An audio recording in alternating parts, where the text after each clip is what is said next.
Bank നിഫ്റ്റിയിലെ നാളത്തേക്കുള്ള support and resistance ഏതൊക്കെയാണെന്നുള്ളത് നമുക്ക് നോക്കാം. നാളെ ഏത് രീതിയിൽ മാർക്കറ്റ് ആക്ട് ചെയ്താൽ നമുക്ക് സപ്പോർട്ട് റെസിസ്റ്റൻസ് ഫേസ് ചെയ്ത് നമുക്ക് മാർക്കറ്റിൽ ഒരു നല്ല റിവ്യൂ കിട്ടുമെന്നുള്ള കാര്യത്തെക്കുറിച്ച് ചാർട്ടിലൊന്ന് അനലൈസ് ചെയ്ത് നോക്കാം. ഇപ്പോൾ ഞാൻ ചെയ്തിരിക്കുന്നത് നിഫ്റ്റിയുടെ ഡേ ചാർട്ടാണ് കാണിച്ചിരിക്കുന്നത്. ഓൾമോസ്റ്റ് ഇന്നലെ നമ്മൾ മാർക്ക് ചെയ്തതുപോലെ ഉള്ളൊരു സപ്പോർട്ട് ആൻഡ് റെസിസ്റ്റൻസ് ആണ് ഇതിനകത്ത് ഞാൻ മാർക്ക് ചെയ്തിരിക്കുന്നത്. ഇതൊരു 5 മിനിറ്റ് ചാർട്ടിലേക്ക് നോക്കുകയാണെങ്കിൽ ഇന്നത്തെ മാർക്കറ്റ് വ്യൂ നിങ്ങൾക്ക് അതിൽ നിന്ന് മനസ്സിലാക്കാൻ സാധിക്കും. ഈ ഒരു ചാർട്ടിൽ നിങ്ങൾക്ക് വളരെ വ്യക്തമായിട്ട് മനസ്സിലാകും സപ്പോർട്ട് ആൻഡ് റെസിസ്റ്റൻസിൻ്റെ ഇമ്പോർട്ടൻസ്. ഈ ഒരു പോർഷനിൽ വന്നിട്ട് മാർക്കറ്റ് ഈ ഒരു റെസിസ്റ്റൻസ് ലെവലിലേക്ക് പോയിട്ട് അവിടെ നിന്ന് മാർക്കറ്റ് പതുക്കെ അത് ഡൗൺ ട്രെൻഡിലേക്ക് വന്നു. പിന്നീട് ഒരു ബുള്ളിഷ് സൈഡ് വേസ് പോലെ നോർമലായിട്ട് മാർക്കറ്റ് പോവുകയായിരുന്നു. അപ്പോൾ ഈ ഒരു റെസിസ്റ്റൻസ് നമ്മൾ ഫേസ് ചെയ്ത് നിർത്തുന്നു നമുക്ക് മാർക്കറ്റ് ട്രേഡ് ചെയ്യാൻ സാധിക്കുമായിരുന്നു. അങ്ങനെയാണെങ്കിൽ ഈ ഒരു റാലി നമുക്ക് ക്യാച്ച് ചെയ്യാമായിരുന്നു. അതിനുശേഷം വന്ന് നിൽക്കുന്നത് ഇന്നലത്തെ ഒരു മാർക്കറ്റിലെ ഒരു റെസിസ്റ്റൻസ് ലെവലിലേക്കാണ് മാർക്കറ്റ് വന്ന് സപ്പോർട്ട് എടുത്ത് അപ്സൈഡിലേക്ക് പോയത്. ഈ ഒരു രീതിയിൽ മാർക്കറ്റിലെ ഒരു വ്യൂ നിങ്ങൾക്ക് ഇന്ന് കിട്ടാൻ സാധിക്കുമായിരുന്നു. അപ്പോൾ ഇന്നത്തെ ഓൾമോസ്റ്റ് മാർക്കറ്റ് ഗ്രീനിൽ ഓപ്പൺ ആയെങ്കിൽ പോലും മാർക്കറ്റ് ഡൗൺ ട്രെൻഡിലേക്ക് വന്ന് ഒരു വളരെ സ്ട്രഗിൾ ചെയ്താണ് മാർക്കറ്റ് മൂവ് ചെയ്തിരിക്കുന്നത് ഇന്നത്തെ മൊത്തം. അതുപോലെ തന്നെ ഇൻഡെക്സിനകത്ത് നോക്കുകയാണെങ്കിൽ സ്മോൾ ക്യാപ്പ് മിഡ് ക്യാപ്പ് അതെല്ലാം 100, 50 അതെല്ലാം ഒരു നെഗറ്റീവിലേക്കാണ് കൂടുതലായിട്ട് പോയിരിക്കുന്നത്. ഈ ഒരു മൂവ്മെൻറ്റ്സ് ഇന്ന് നിഫ്റ്റിയിലും ബാങ്ക് നിഫ്റ്റിയിലും കിട്ടിയിട്ടില്ല.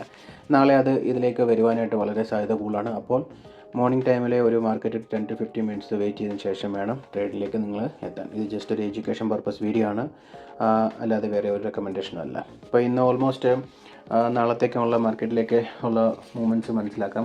അതുപോലെ തന്നെ നമുക്ക് ഏത് സപ്പോർട്ട് ആൻഡ് റെസിസ്റ്റൻസ് ആണ് നമുക്ക് ആക്ട് ചെയ്യുന്നതെന്നുള്ളത് നോക്കാം.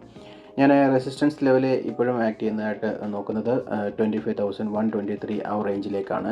അവിടുന്ന് ഒരു 50 പോയിൻറ്റ്സിന് മേലിലേക്ക് ഒരു റെസിസ്റ്റൻസ് ഫേസ് ചെയ്യാൻ സാധ്യതയുണ്ട്. അതിനുശേഷം ഇമ്മീഡിയറ്റ് ആയിട്ട് ആക്ട് ചെയ്യാൻ പറ്റുന്നൊരു പ്ലേസാണ് സപ്പോർട്ടായിട്ട് 25,000 റേഞ്ച്. അവിടുന്ന് ഒരു 24,950, 60 ആ റേഞ്ചിലേക്ക് മാർക്കറ്റ് ഇവിടെ വന്ന് സപ്പോർട്ട് റെസിസ്റ്റ് ചെയ്ത് ട്രേഡ് ചെയ്യാൻ സാധ്യത വളരെ കൂടുതലാണ്. അപ്പോൾ മേജറായിട്ടുള്ള സപ്പോർട്ട് ആൻഡ് റെസിസ്റ്റൻസ് നമ്മൾ മാർക്ക് ചെയ്തിരിക്കുന്നത് 25,250 എബോയിലാണ് ഒരു മാർക്കറ്റ് അപ്സൈഡ് മൂവിലേക്ക് ക്രോസ് ചെയ്താലാണ് അപ്സൈഡ് മൂവിലേക്ക് നമുക്ക് പ്രതീക്ഷിക്കാൻ സാധിക്കും. അതൊരു റെസിസ്റ്റൻസ് ലെവലായിട്ട് ഫേസ് ചെയ്യും. അതിനുശേഷം ഡൗൺ ട്രെൻഡിലേക്ക് വരുവാണെങ്കിൽ ഈ സപ്പോർട്ട് ആൻഡ് റെസിസ്റ്റൻസ് വെച്ച് നമുക്ക് മാർക്ക് ചെയ്യാം. അപ്പോൾ സപ്പോർട്ടിൽ നോക്കുകയാണെങ്കിൽ ഓൾമോസ്റ്റ് 24,750 റേഞ്ചിലേക്ക് മാർക്കറ്റ് മേജർ സപ്പോർട്ട് എടുക്കാൻ സാധ്യതയുണ്ട്. അപ്പോൾ ഈ ഒരു ചെറിയ വ്യൂവിലും നിങ്ങൾക്ക് നല്ലതുപോലെ ട്രേഡ് ചെയ്യാൻ പറ്റുന്ന ലെവൽസുകളൊക്കെ മാർക്ക് ചെയ്ത് നിങ്ങൾക്ക് ട്രേഡ് ചെയ്യാൻ പറ്റുന്നതാണ്. അപ്പോൾ നെക്സ്റ്റ് US ഇന്ത്യ ട്രേഡ് ഡീൽസൊക്കെ ചർച്ച നടന്നുകൊണ്ടിരിക്കുകയാണ്. അതിന് കൺഫർമേഷൻ ഒന്നും ആയിട്ടില്ല. അതുപോലെ തന്നെ താരിഫിൻ്റെ അതിൻ്റെ ഡീൽസിനെ കുറിച്ചുള്ള കാര്യങ്ങളും സംസാരിക്കുന്നുണ്ട്. നെക്സ്റ്റ് August 1 ഒക്കെയാണ് ഡെഡ് ലൈനായിട്ട് കൊടുത്തിരിക്കുന്നത് US-ൻ്റെ. അപ്പോൾ അതൊക്കെ നോക്കുമ്പോഴത്തേക്കിന് അടുത്ത മാസങ്ങളൊക്കെ നല്ല ഒരു മാർക്കറ്റിൽ മൂവ്മെൻറ്റ്സ് ഉണ്ടാകാൻ സാധ്യത വളരെ കൂടുതലാണ്. വിത്ത് ന്യൂസ്, സപ്പോർട്ട്, പ്രൈസ് ആക്ഷൻ, അതുപോലെ തന്നെ ചാർട്ടിലെ ക്യാൻഡിൽസിൻ്റെ വ്യൂസ്, സപ്പോർട്ട് ആൻഡ് റെസിസ്റ്റൻസ് ഇതൊക്കെ ഫേസ് നോക്കുന്ന ആൾക്കാർക്ക് നല്ലതുപോലെ ഒരു ട്രേഡ് ചെയ്യാൻ സാധിക്കുന്നത്. അപ്പം ബാങ്ക് നിഫ്റ്റിയിൽ ഏതൊക്കെ ലെവൽസ് ആണെന്ന് നമുക്ക് ചെക്ക് ചെയ്യാം. ബാങ്ക് നിഫ്റ്റിയുടെ 5 മിനിറ്റ്സ് ചാർട്ടാണ് നിങ്ങൾക്ക് ഇന്ന് കാണാൻ സാധിക്കുന്നത്. ഇന്നലത്തെ ഒരു മാർക്കറ്റ് ക്ലോസ് ചെയ്തിരിക്കുന്ന പോയിൻറ്റ്സ്, അതായത് ഈ ഒരു റേഞ്ച് 56,920 ആ ഒരു റേഞ്ചിൽ നിന്ന് മാർക്കറ്റ് ഒരു സപ്പോർട്ട് എടുക്കാൻ നോക്കി. പക്ഷേ അത് നടന്നില്ല. അത് പിന്നെയും അത് ബ്രേക്ക് ചെയ്ത് ഇന്നലത്തെ ക്ലോസിങ് ബ്രേക്ക് ചെയ്ത് മാർക്കറ്റ് ഡൗണിലേക്ക് വന്നു. പിന്നെ അതൊരു ഫാൾ റേഞ്ചിലേക്ക് പോകുമായിരുന്നു. ഗ്രീനിലേക്ക് മാർക്കറ്റ് ഓപ്പൺ ചെയ്തെങ്കിലും ഒരു റെഡ് ക്യാൻഡിലേക്കാണ് പിന്നെ ക്ലോസ് ആയിരിക്കുന്നത്. ഓൾമോസ്റ്റ് ഇൻഡെക്സ് ബാങ്ക് നിഫ്റ്റിയിൽ ഇൻഡെക്സുകളൊക്കെ നെഗറ്റീവായിരുന്നു. സെൻറ്റിമെൻ്റൽ മൂഡ് അനുസരിച്ച് നിഫ്റ്റിയും ബാങ്ക് നിഫ്റ്റിയും ആ ഒരു ട്രെൻഡിലേക്ക് പോകുമായിരുന്നു. സെൻസെക്സ് ആയാലും നിഫ്റ്റി ആയാലും നെഗറ്റീവിലേക്ക് പോയിരുന്നു. ആ ഒരു ഈ ട്രെൻഡ് തന്നെ പിടിച്ച് ഇന്ന് ബാങ്ക് നിഫ്റ്റിയും ട്രേഡ് ചെയ്തിരിക്കുകയാണ്. അപ്പോൾ ഇതിനകത്ത് മേജറായിട്ട് നമ്മൾ സപ്പോർട്ട് റെസിസ്റ്റൻസ് ഫേസ് ചെയ്തിരിക്കുന്ന സ്ഥലങ്ങൾ നിങ്ങൾക്ക് മാർക്ക് ചെയ്തിട്ടുണ്ട്.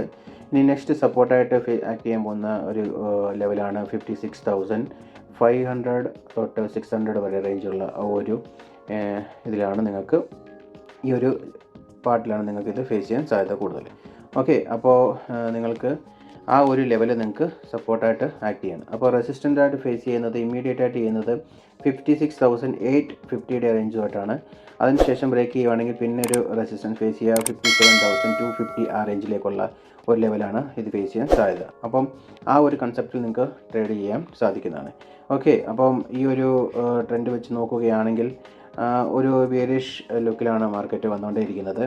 ഓക്കെ, നമുക്ക് ആ ഒരു പാറ്റേൺ നമുക്ക് ബ്രേക്ക് ചെയ്യുന്നത് വരെ നോക്കുവാണെങ്കിൽ ഈ ലെവലൊക്കെ വരാൻ സാധ്യതയുണ്ട്. 56,400 ഡൗൺ ട്രെൻഡിലേക്കൊക്കെ മാർക്കറ്റ് പോകാൻ സാധ്യതയുണ്ട്. അതനുസരിച്ച് നമുക്ക് ഒരു വ്യൂവിൽ വരും ദിവസങ്ങളിൽ ട്രേഡ് ചെയ്യാൻ സാധിക്കുന്നതാണ്.